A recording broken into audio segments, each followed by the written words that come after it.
Hello प्यारे विद्यार्थियों, नमस्कार, राधे राधे भाइयों।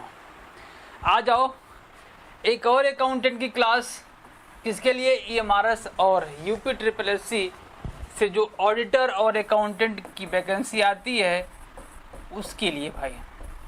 मतलब कि कहीं से भी अगर आपका अकाउंटेंट का वैकेंसी आता है किसी भी राज्य के लिए, तो आप सही क्लास में हैं और सही टॉपिक्स पढ़ रहे हैं, क्योंकि यहाँ पर जो पढ़ाया जाएगा केवल अकाउंटेंट से रिलेटेड जितने भी सिलेबस आपके दिए गए होंगे वही पढ़ाया जाएगा और कुछ भी नहीं पढ़ाया जाएगा फालतू की चीज़ें। ठीक है, तो चलो शुरुआत करते हैं। क्या हम लोग पढ़ क्या रहे हैं भाई? सबसे पहले ये देख लो, हम लोग पढ़ रहे हैं रेशियो एनालिसिस। रेशियो एनालिसिस हम पढ़ रहे हैं, ठीक है, जिसमें 2 क्लास हम लोगों ने देखा था। एक जो लाभदायकता अनुपात था वो हम लोगों ने बखूबी खत्म किया है। दूसरा निष्पादन या फिर क्रियात्मक किसी को बोला जाता है, हम लोग ये पढ़ रहे हैं, ये अभी पढ़ा जा रहा है।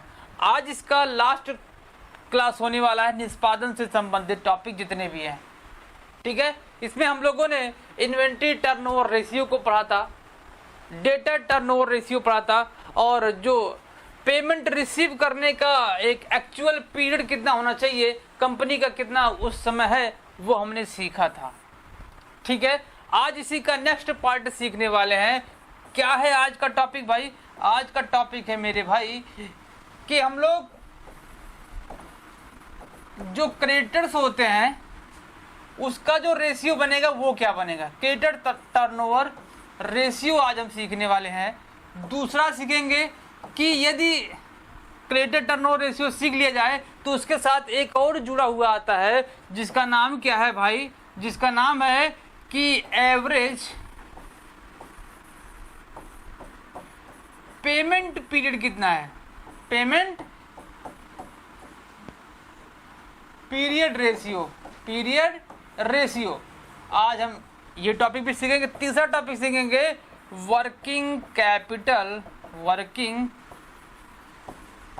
कैपिटल और रेशियो। लो जी, आज का टॉपिक आज ये होने वाला है, ठीक है। इसके बाद इसमें और भी टॉपिक हैं, उसको आपको पढ़ने की जरूरत नहीं है। क्यों नहीं पढ़ने की जरूरत है सर? इसलिए नहीं पढ़ने की जरूरत है भाई क्योंकि एग्जाम में यहाँ से क्वेश्चन नहीं बनते हैं, ठीक है। तो ज़्यादा फालतू की चीज़ें पढ़ने की जरूरत बिल्कुल भी नहीं है, जो आपके एग्जाम में आएगा वही पढ़ा जाएगा। चलो देखते हैं भाई, क्या देखेंगे सर? हम ये देखेंगे कि आपका ये जो क्रेडिटर टर्नओवर रेशियो है ये होता क्या है। क्रेडिटर टर्नओवर रेशियो होता क्या है इसको देखते हैं।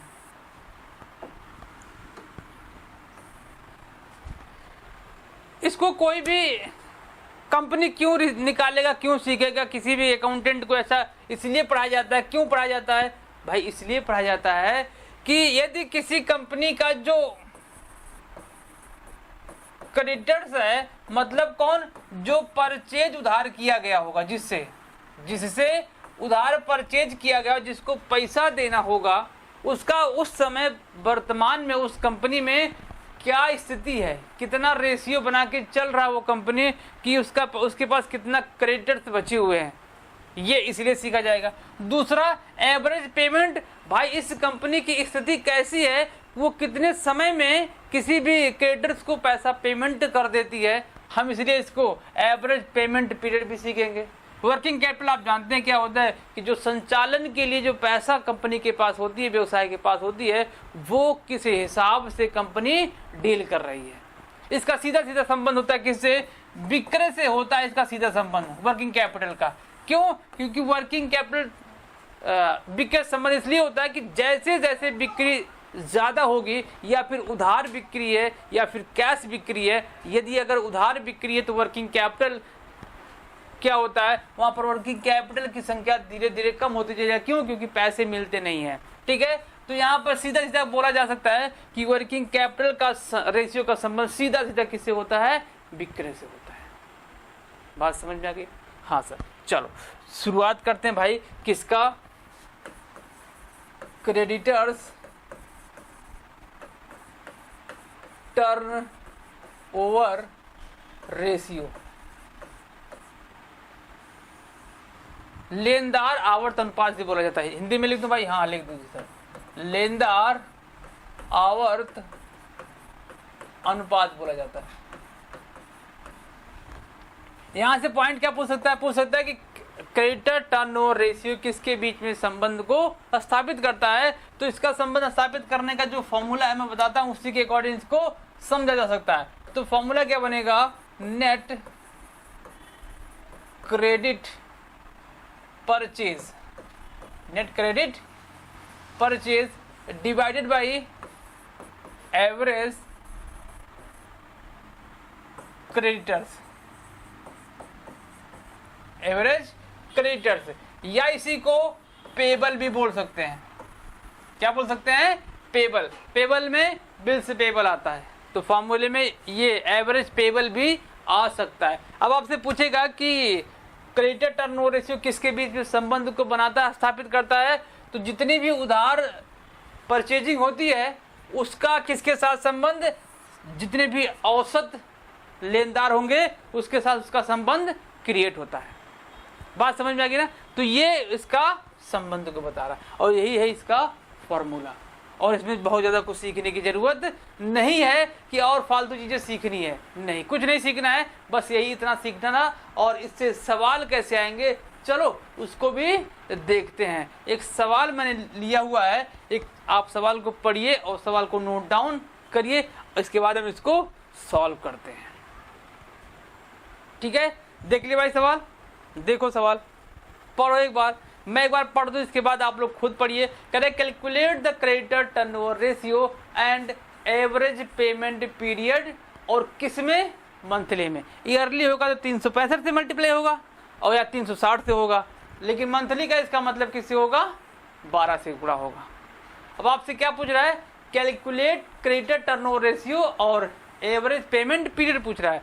तो क्या क्या दिया है, आपका टोटल परचेज दे रखा है, दूसरा क्या दे रखा है, आपका कैश परचेज दिया है, परचेज रिटर्न दिया है, क्रेडिटर्स दिया है। क्रेडिटर्स देखो, क्रेडिटर 2 दिया है, 1 तारीख को दिया और 31 तारीख का, मतलब ये ओपनिंग है, ये क्लोजिंग है। और ये क्या है आपका, बिल्स पेबल है, बिल्स पेबल ओपनिंग और क्रेडिट दिया है। ठीक है, चलो सॉल्व करें इसको, आ जाओ सॉल्व करते हैं भाई। कैसे सॉल्व करें भाई, देखो सबसे पहले हम निकालेंगे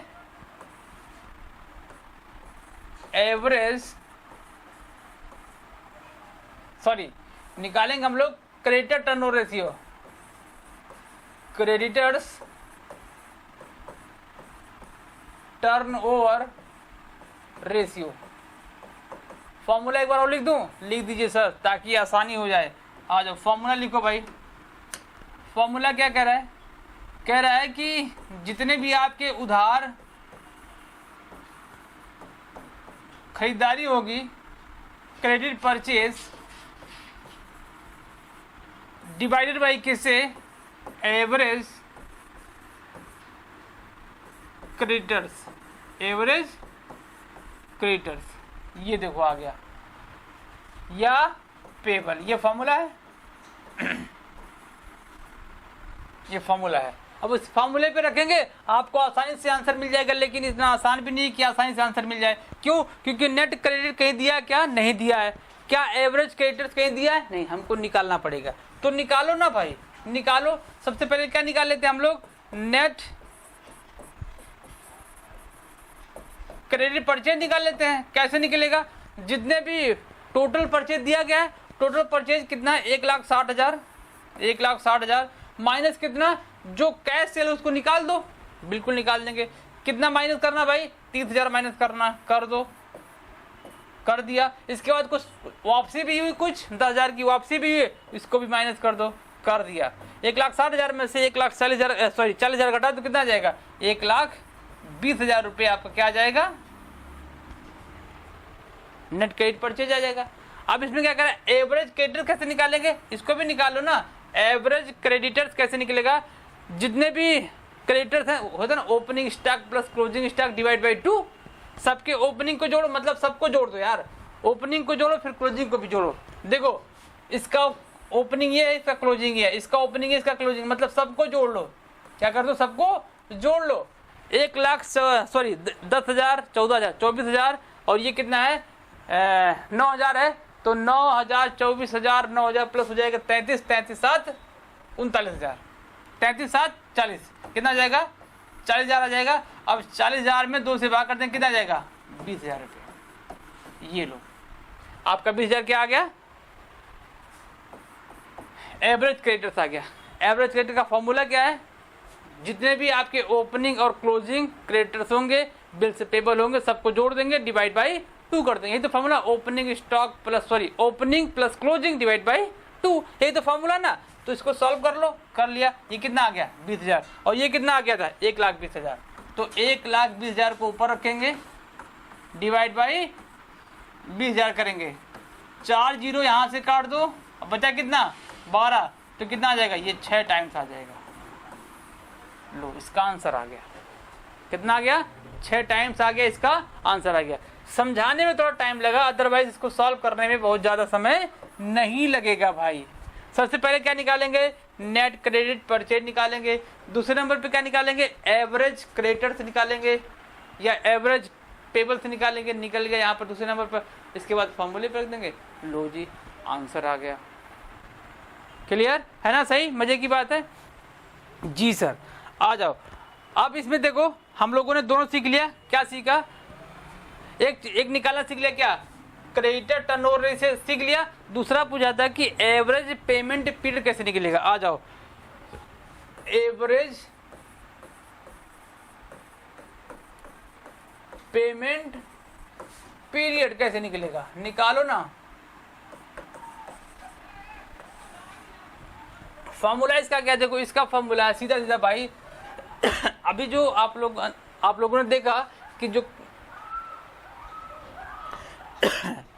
क्रेडिटर टर्नओवर रेशियो का फॉर्मूला था, उसी को उल्टा कर दो। कैसे उल्टा कर दो, वहां पर नेट क्रेडिट परचेज ऊपर था, यहाँ नीचे कर दो। लेकिन ऊपर क्या करेंगे, ऊपर करेंगे average creditors, average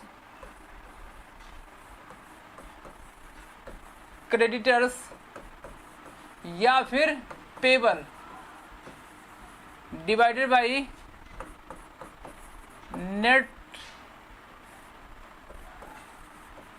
credit purchase into 12 या फिर इंटू 365 या फिर इंटू 360। ये तीनों हो सकता है। अगर मंथली पूछता तो 12 से गुणा होगा, ईयरली पूछा तो इन दोनों में से कोई हो सकता है। ठीक है, तो ये आपको देखना है। अभी हम लोगों ने क्या निकाला था, एवरेज क्रेडिटर्स कितना निकाला था, 20,000 निकाला था। हाँ सर। और नेट क्रेडिट परचेज कितना निकाला था, 1,20,000 आया था।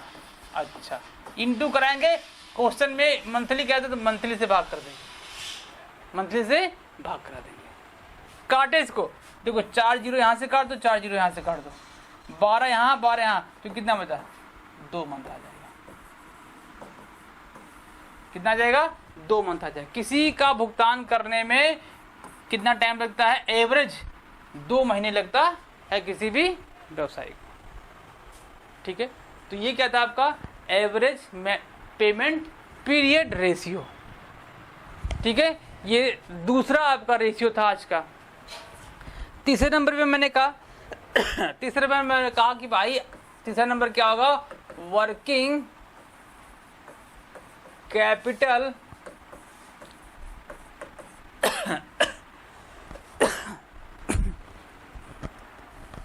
एक मिनट भाई पानी पी लूं।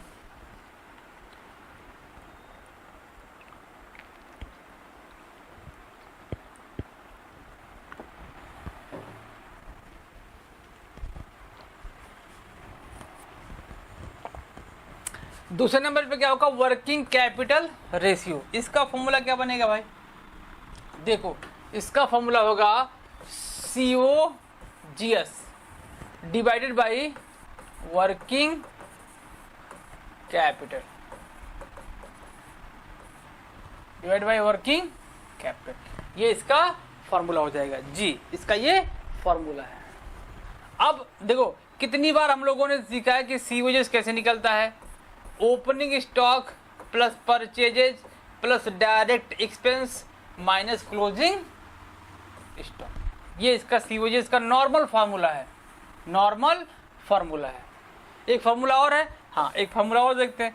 हम लोगों ने ग्रॉस प्रॉफिट निकालना सीखा था ना, सेल माइनस सीओजीएस, तो इसको अगर सीओजीएस निकालना है, क्या निकालना है, सीओजीएस निकालना है, तो आपको सेल्स में से ग्रॉस प्रॉफिट घटा देंगे, तब भी क्या जाएगा, सीओजीएस आ जाएगा, ग्रॉस प्रॉफिट। ये लो एक और फॉर्मूला आ गया। आप सोच रहे होंगे सर ये बार बार आप फार्मूला ही क्यों लिख रहे हैं, कोई ट्रिक नहीं है भाई, इसका कोई ट्रिक नहीं है। क्यों? क्योंकि इसका जो मैं बार बार फार्मूला इसलिए लिख रहा हूँ क्योंकि ये क्वेश्चन में फार्मूले ही आज के समय में ट्रेंडिंग में है। डायरेक्ट ना पूछ के इनडायरेक्ट कहता है कि वर्किंग कैपिटल में किसके किसके बीच में संबंध स्थापित किया जाता है, तो सीओजीएस और वर्किंग कैपिटल में क्वेश्चन पूछने का तरीका ही बिल्कुल चेंज हो गया है। फॉर्मूला पूछेगा लेकिन फॉर्मूले का पूछने का तरीका थोड़ा सा चेंज हो गया है। बात समझ में आई ना? तो आप सारे तरीके से तैयार हो जाइए। फॉर्मूला पूछता है तो भी ठीक है, और क्या पूछता है, क्वेश्चन पूछता है तो भी ठीक है, दोनों तरीके से आप प्रिपेयर हो जाइए। चलिए ये इसका देखो फॉर्मूला हो गया। क्या है वर्किंग कैपिटल रेशियो का formula, COGS divided by working capital. आ जाओ, हमने सीओजीएस निकालना सीख लिया। सर बता दीजिए वर्किंग कैपिटल कैसे निकाला जाता है। लो इसको भी देख लेते हैं भाई, वर्किंग कैपिटल कैसे निकाला जाता है।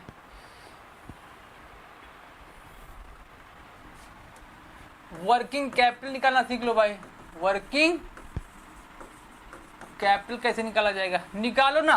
कैसे निकलेगा भाई, बड़ा ही आसान है। Current assets minus current liabilities, current assets minus current liabilities, ये इसका फॉर्मूला है ना। आसान, बहुत ही आसान है भाई, कुछ भी नहीं है, बस आसानी से आप क्वेश्चन को सॉल्व करिए, बाकी कुछ भी नहीं है। क्लियर? ओके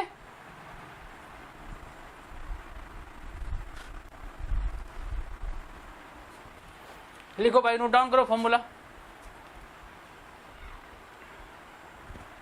फॉर्मूले को नोट डाउन करो भाई फटाफट।